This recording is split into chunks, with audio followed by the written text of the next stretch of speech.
علامہ ہلی گئے کسی بادشاہ کے پاس اور وہاں مناظرہ کرنا تھا تمام مذاہب خمسہ نے. تو مناظرے کے لیے جب وہ گئے تو انہوں نے جوتی اپنی بغل میں دبائی اور بادشاہ کے تخت کے ساتھ جا کر بیٹھ گئے. سب نے کہا یہ شیعہ عالم کتنا بدتمیز ہے، اپنی جوتی بغل میں دبا کے تو نہیں لانے چاہیے، سب اس کا جوتا کون لے جائے گا.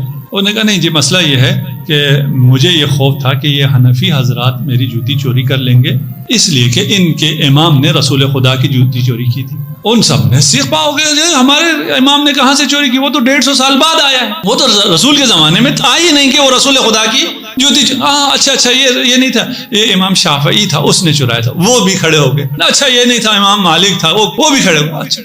اچھا تو ہمارے ائمہ 150 سال بعد آئے، ان میں سے کسی نے رسول کو دیکھا ہی نہیں ہے، تو انہوں نے اپنا علم کہاں سے لیا ہے؟ انہوں نے اپنا علم اسی طرح سے لیا ہے. اگر اسی در سے لیا ہے تو مذاہب خمسہ میں سے ایک در کیا ہے؟ مذہب فقہ جعفری، اور ان چاروں نے اسی فقہ جعفری سے اگر لیا ہے تو ان کو چھوڑ دو. جہاں سے تمہیں ملا ہے وہ سرچشمہ جب موجود ہے تو اسی سے لے لو.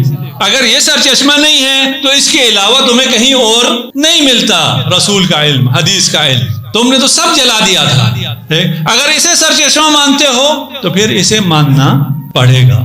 وہ تو اس 4 کے برابر بھی نہیں مانتے، وہ تو مذاہب اربعہ مانتے ہیں، مذاہب اربعہ مانتے ہیں. آپ کے مذہب کو وہ مذہب نہیں مانتے. ابھی یہ بینکنگ کے مسائل ہیں اور اسلامک بینکنگ وغیرہ جو یہ لوگ بنا رہے ہیں، اس میں کیونکہ کسی بھی فقہ میں اتنی جان نہیں ہے کہ وہ کوئی اسلامک بینکنگ دے سکے، اس لیے وہ کہتے ہیں جی مذاہب اربعہ میں سے جہاں سے جو چیز ملے وہاں سے ہم اٹھائیں گے اور ایک اسلامک بینکنگ بنا دیتے ہیں، اور بنائی بھی ہے آج کل.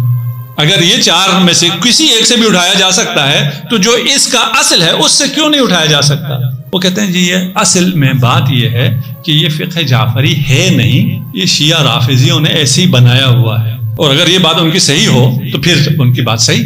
اگر ہمارا فقہ امام جعفر صادق کا فقہ نہیں ہے تو پھر اس کی کوئی اہمیت نہیں ہے. اور اگر امام جعفر صادق کا فقہ ہے تو اس کے علاوہ کسی اور کی اہمیت نہیں ہے. تو آئیے اس پہ ڈیبیٹ کر لیتے ہیں. اس پہ تحقیق ہونی چاہیے، ہم نہیں کرتے، آپ کریں. اس پہ تحقیق کریں، اس پہ تھیسس لکھیں، اس پر پی ایچ ڈیز کریں کہ یہ فقہ موجود ہے، یہ امام کی فقہ ہے یا نہیں ہے. اگر نہیں ہے تو ٹھیک ہو گیا، اگر ہے تو آپ سب کو باقی ساری فقہ جلانی پڑے گی. اور اس پر کام ہوا ہے اور اہل سنت نے بھی کام کیا، فقہ الآل کے نام سے، اور ثابت بھی کیا. یہ جو فقہ موجود ہے ہم نے نہیں، ہمارے ہاں تو ثابت ہے. ان کے ہاں بھی جو روشن فکر اور محقق لوگ ہیں انہوں نے ثابت کیا ہے اور کتابیں اس پہ لکھی ہیں کہ جو ابھی فقہ موجود ہے وہ فقہ الآل ہے، اہل بیت کی فقہ ہے، اور اہل بیت کی فقہ کے ہوتے ہوئے کسی اور فقہ پر عمل نہیں ہو سکتا. یہ معجزہ ہے ہمارے تمام ائمہ کا. اور پھر اس کے بعد آنے والے ائمہ، اماموں کو تھوڑی سی آزادی ملی، اس کے بعد اماموں کے حالات انتہائی سخت ہیں.